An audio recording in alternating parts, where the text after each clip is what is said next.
So I find myself absolutely fascinated with this Ubisoft situation because you are seeing in real time the potential downfall of a major video game company, a staple of the video game industry, one of the largest video game publishers and developers of all time in the modern market. Think of how many games Ubisoft releases every year. They are a machine. They are a large part of this video game industry. And you might like some of those games. You might not like some of those games, but you can't stop the fact that they have a lot of properties, they have a lot of IPs, and they have a lot of classic games that people absolutely love. One of my favorite games of all time is Assassin's Creed 4 Black Flag, which, I mean, it's an Ubisoft game. But this week was obviously not a good week for Ubisoft in any way, shape, or form.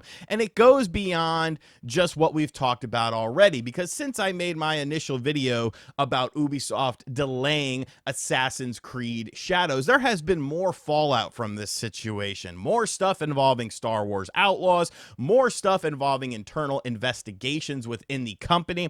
And I just want to talk about this and be very just open about it, because as someone who's watching this from the outside in, and as someone that's been keeping an eye on Ubisoft for a very long time, I think I have some interesting things to bring into the equation. So obviously, this started, I would say, earlier this year, because you actually started out really well with the Prince of Persia game. I thought that game was awesome.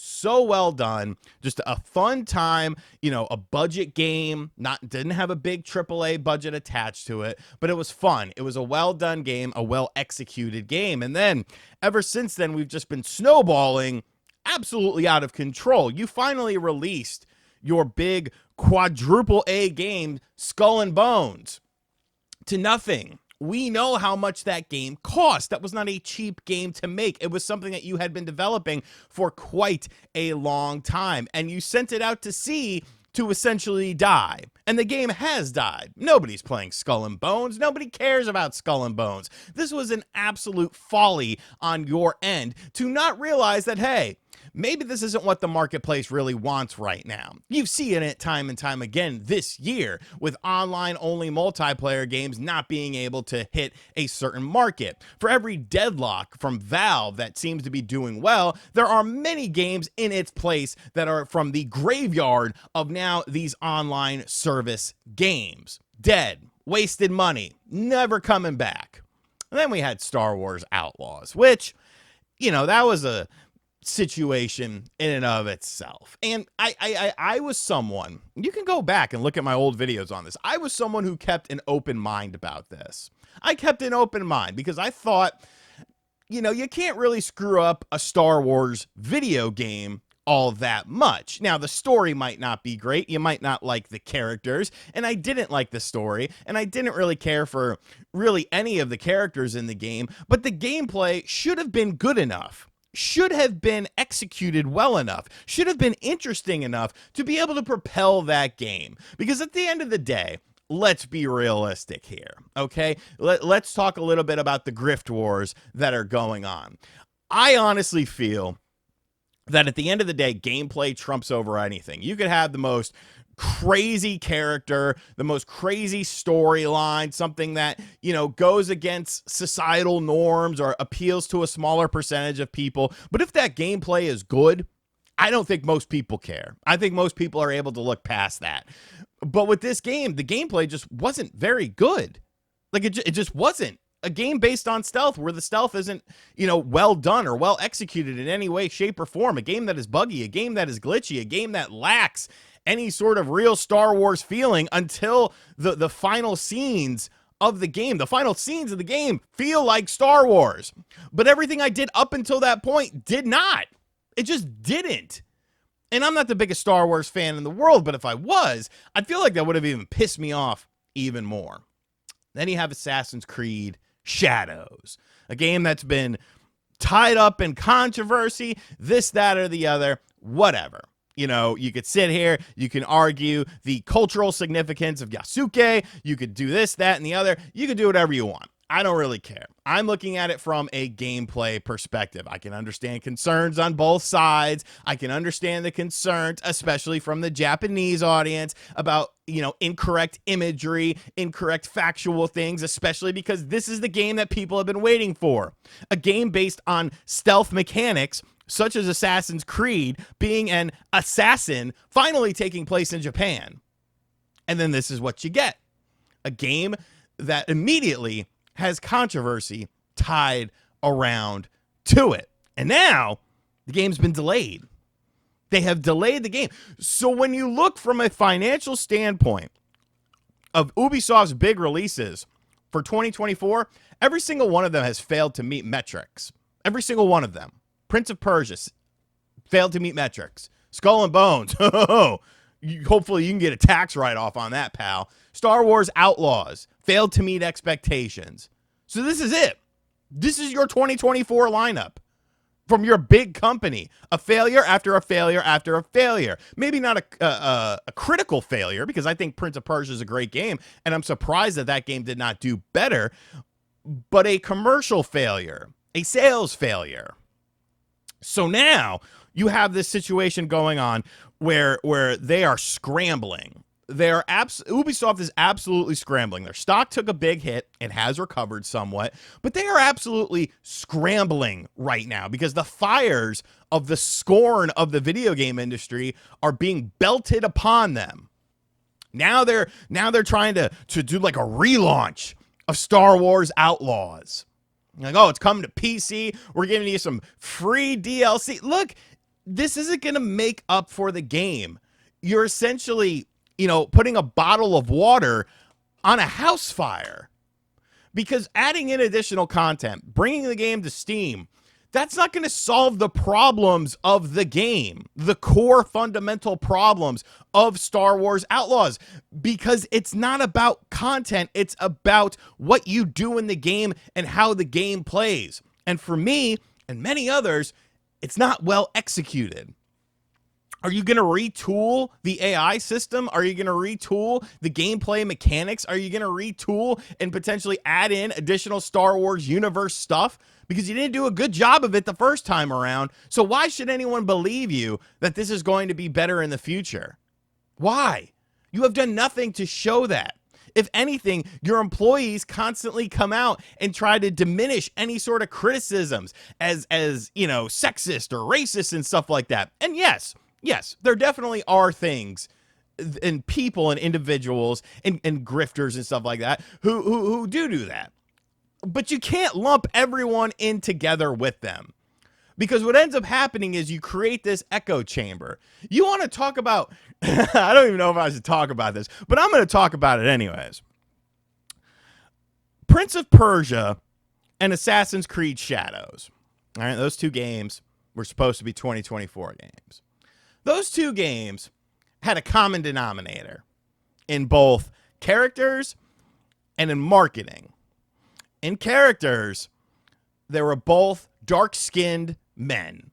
Of course, talking about Yasuke and talking about the lead character of Prince of Persia. And what did Ubisoft do in the marketing material for those two games? They put rap music for those two guys. What in the Vince McMahon shit is this? What, you didn't do it in Star Wars Outlaws? What, you didn't feel the white girl? Like what?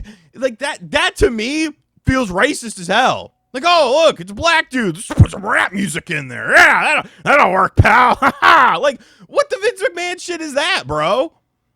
Like, it's a feudal Japan game. I don't think there was rap music in feudal Japan. And I love rap music. I probably love rap music more than you do. But when you're doing marketing materials, it feels disgusting to just try and be like, oh, look, a black dude. Let me put some rap music on here. Like, what? There's a time and a place for that. You could make... You can contact 50. You can come up with a game. Here, I'm going to give you a free idea, Ubisoft. Okay? Free idea. It's called 50 versus the Diddler. And you play as 50 Cent, who has been in video games before. All right? Bulletproof, blood on the sand.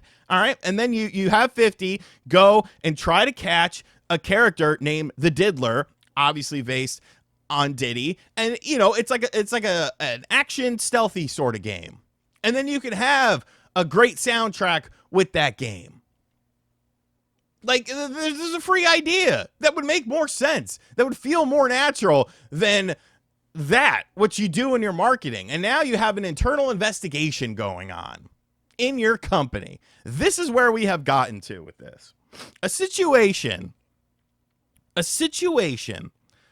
where you have to investigate internally what is going on with your company. All that says to me is that the inmates are running the asylum. Where is the leadership? Where is the guidance in this? If you're doing an internal investigation, there shouldn't be a need for an internal investigation unless we're talking about something like stealing, embezzling, financial stuff. We're talking about actual games and actual game development. And now you're having to look internally to see what is going wrong with these games. When people have been telling you the whole time what is wrong with these games. They've been telling you the whole time what to focus on. And that's gameplay.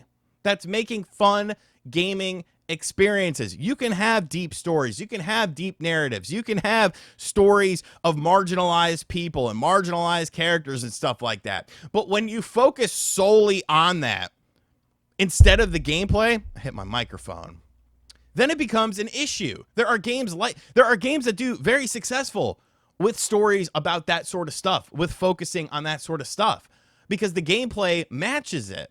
A slower paced game. Your artsy fartsy games, as much as I like to make fun of them, there have been a lot of successful games. They're not my cup of tea, but there have been a lot of successful games that have told, deeper stories and stories of maybe unheard people or people who aren't, constantly put in the spotlight and stuff like that. And they work because of budgets. They work because of things like, focusing on that instead of trying to focus on making a game that's for everyone. They understand that it's a smaller market. Where do you go from here?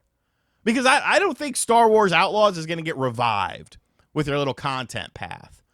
Because people have moved on from that game. We're in the ADD era of video games where everyone moves on consistently. It is a constant moving on. And I don't think many people are going to come back. I don't think you're going to garnish many new sales because of you adding in some free DLC, because you already screwed over people who ordered the deluxe edition of it. Your biggest games for 2024, two of them, because let's just be real. Skull and Bones. I always want to say Sea of Thieves. Skull and Bones, Star Wars, and Assassin's Creed. Those were the three big games for this year. One completely flopped. One semi-flopped. And one got delayed. So what do you have to show for this? What do you have to show for this? A bunch of angry employees who sit there and want to live in an echo chamber. Everything is ist. Oh, you're complaining about our game? You're ist. I'm sure people thought I was sexist for my Star Wars Outlaws video. I don't give a fuck who I played as. The game sucked. It was not fun. It was not well crafted. The stealth elements were terrible. There were so many periods of just nothingness. There's no sense of the Star Wars universe. I did not like that game. If you liked it, that's fine. All right. I'm just kind of rambling on here. I've been all over the place and I've probably offended several people. But bro, I'm sorry, that music thing, that's like Vince McMahon making Crime Time. And if you don't see it, hey, I'm not going to tell you how to live your life, but it is what it is. Let me know in the comments section down below. What do you think about all this? Do you see Ubisoft rebounding? How can Ubisoft rebound? What games can they make? What games can they churn out? What things can they do to sort of fix their image? Because right now, this extends beyond just a game problem. This is an image problem. This is a company problem. And I think they're in some deep shit.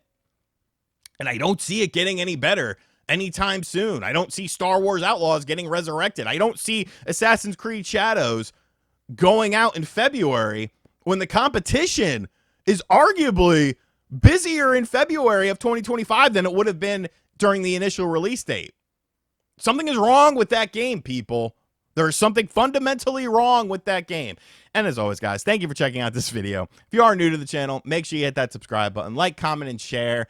You could dislike it too. You can yell at me in the comments. It's fine. It's just my opinion at the end of the day. What does old Stinky Pants RGT know? Maybe I know a little bit. Maybe you gotta give me a little credit. And as always, I'll catch you guys on the next video. Later.